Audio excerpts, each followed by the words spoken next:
What's an interesting fact about the human body that a lot of people don't know? Your tattoo ink is held in place by an army of living immune cells, macrophages, that don't know what to do with it. As they age and die, new guys come to the front line to hold the ink in place. Well, now I kinda feel bad for all the little guys. Not bad enough to get my tattoos removed, but still a little bad. Me too. Like, I'm sorry little dudes, I didn't mean to give you all this work. Maybe you just gave them a purpose and they are happy to have the work though. So, you know how people with schizophrenia tend to hear voices, telling them all kinds of potential shitty stuff. Well, what do you think happens to people who were born deaf, but then get schizophrenia? It turns out that if they were taught sign language, the voices come out as visions of disembodied hands signing at them to tell them the same kinds of shitty stuff. Otto, people born blind apparently never get schizophrenia. People with schizophrenia from different places around the world also experience different voices. In India and Africa, the voices people hear are much friendlier than the harsh, aggressive voices people hear in the US. I've heard this. Why is it? Personal speculation. There's a big culture in the US about evil spirits/demons telling people to do bad things and such. If someone starts hearing someone that's not there, it's easier for someone with that background to assume it might have bad intentions, and therefore start framing future interactions in that light. In a culture with more helpful spirits as part of the mythology, one would probably view the whole thing as potentially more positive and build from there. If you ever need a kidney transplant, they don't remove an old kidney, they just add a third one. Kinda the same with the heart too. I had a heart transplant and still have a tiny piece left of my native heart that they sewed to the new one. Genuinely one of the most fascinating things I've read here. And hope you're doing well. Located in the cochlea in your inner ear there are about 16,000 hairs called stereocilia. About 4,000 of them are primarily responsible for your ability to hear. If you lost all 4,000 hairs you would be deaf. If you lose a substantial amount of those hairs, your hearing will be reduced.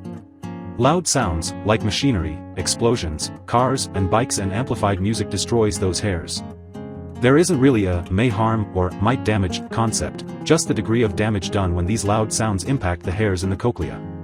Once damaged, these hairs never grow back. You have around 4,000 and that is all you will have in your entire life.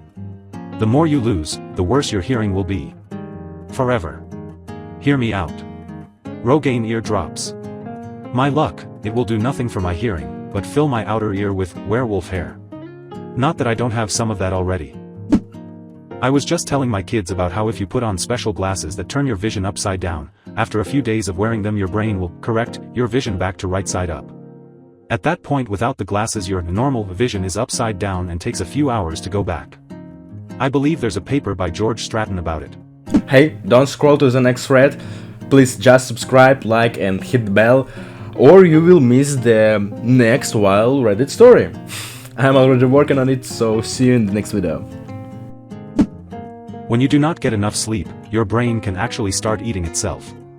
Microglial cells, which are responsible for cleaning up waste in the brain, begin breaking down and consuming healthy neurons and connections, not just damaged ones. This process, known as astrocytic phagocytosis, increases when you are sleep deprived. Over time, this can lead to memory problems, slower thinking, and an increased risk of diseases like Alzheimer's. That explains why parents are so stupid. Speaking as a parent, we joke that our 7-month-old stole our brain cells, but we actually cannibalize them ourselves. That your stomach gets a brand new lining every 3 to 4 days. That's your body basically saying to not worry about the acid in your stomach is under control. Stomach acid is strong enough to literally eat through metal if it could, so your stomach needs that constant makeover to keep itself from dissolving. Most people have no clue this is happening every single week. Chemotherapy drugs affect rapidly dividing cells, which is why it fucks with your digestive system. Your brain knows to ignore your nose sitting right there, because otherwise it would pretty much drive you nuts. I have rosacea on my nose, when it flares up it drives me nuts. Absolutely fucking crazy. Oh okay, I learned this fun one after some dumb little embryo stupidly implanted in my fallopian tube and kept trying to grow until the tube exploded. Next thing you know, I was in a hospital bed post-op from life-saving surgery down an organ, one that I had no intention of parting ways with. Fearful that I had essentially lost half my reproductive organs, the surgeon gave me an anatomy lesson. So, typically when an egg is released by the left ovary, the left fallopian tube will snatch it up, same for the right side. I thought, this is a bummer, guess I have like half the opportunity to get pregnant again. Nope. My remaining tube can creep across my uterus to snatch up an egg released by the ovary on the opposing side. The tongue is the only muscle attached at only one end. You can actually smell your lungs while breathing, but your brain ignores this smell. I kind of want to know what that smells like, but at the same time, I don't. It's fascinating what the brain censors for us. It does the same thing with your intestines. They are all moving around, doing their thing, but your brain ignores the sensation of feeling them move. Anorexia damaged my nerves and organs, so I can feel tingling and contraction sometimes as food moves around. It's actually kind of like being tickled, lol. I've heard that intestines like to move around kind of like worms when they are out of the body during surgeries, so I'm sure it would be a nerve overload if we could feel it all. I'll use myself for an example. I have a rare trait called antimetropia. In simple terms that means my eyes have opposite eyesight, one is nearsighted, the other is farsighted. Most people don't seem to know this is possible. Even when I try to order glasses online, the websites tell me my prescription must be wrong because it's too unusual. My mom has this. She's never needed glasses because she just subconsciously switched to the other eye for whatever she needs. Both are working though, so she still has depth perception. There is only one bone in our bodies connected to no other bones. It is called the hyoid bone and it is in your throat. The hyoid bone's connected to the, wait. The bone that tends to break when TV detectives are investigating strangulations, yes? Just like I learned, petechial hemorrhages often indicate suffocation, I think. I believe I'm qualified to be a coroner by now.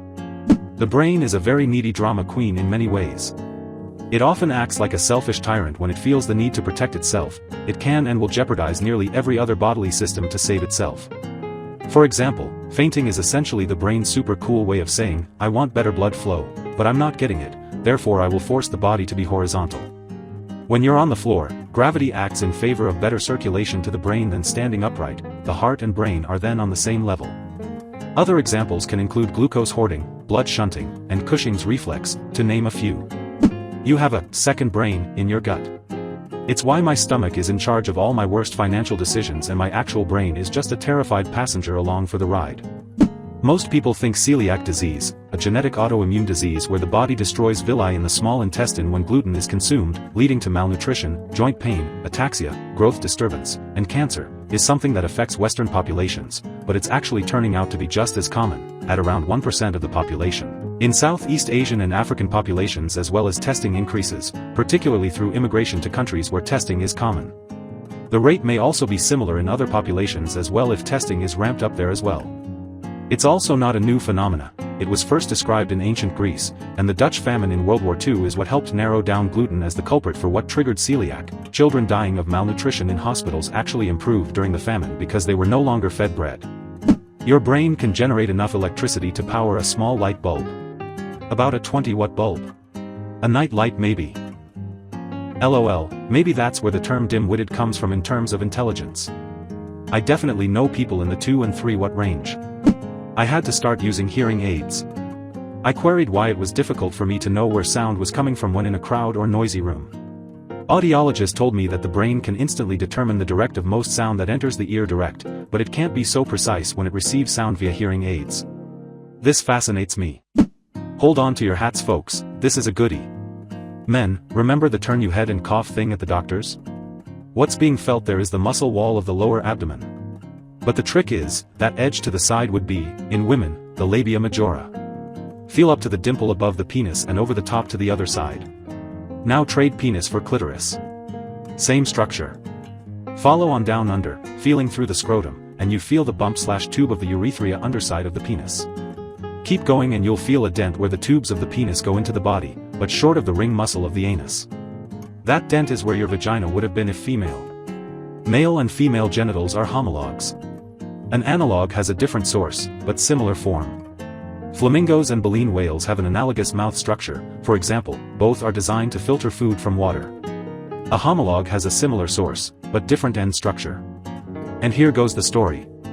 Human embryos from a single cell, graduating into a sphere, and then form a comma shape within that sphere. The sphere becomes the placenta, the comma, the baby. The comma head becomes the head, and the tail forms the spine and torso, with buds for eventual legs and arms. But, the torso is hollow and open at the bottom. Along the way, a T-shaped organelle forms in the opening, and further up the digestive bits are taking shape. By this point, the torso already has proto-nipples, so that's why both men and women have nipples. As things progress further, the XX versus XY dichotomy takes over on the hormone front, and the T develops into penis, prostate, testes on the ends of the T crossbar. Or for women, clitoris, uterus, ovaries on the crossbar. Male urethra forms from bladder to penis tip, female urethra connects to just under the clitoris. Note the male urethra splits the two erectile tubes to reach the bladder, while the female erectile tubes are separated by both the urethra and the vagina. At the end, the male opening grows together to close the abdomen and creates the raphe, which is the stripe/scar down the underside of the penis and scrotum where that part of the protolabia minora grew together. For the ladies, you get the clitoral hood and labia minora either side of the vagina. To be fair, the specific starting cell cluster isn't exactly the same for fetal male and female, but the process is parallel and uses similar structures optimized for sexual difference. The end of it is that we differ by degree.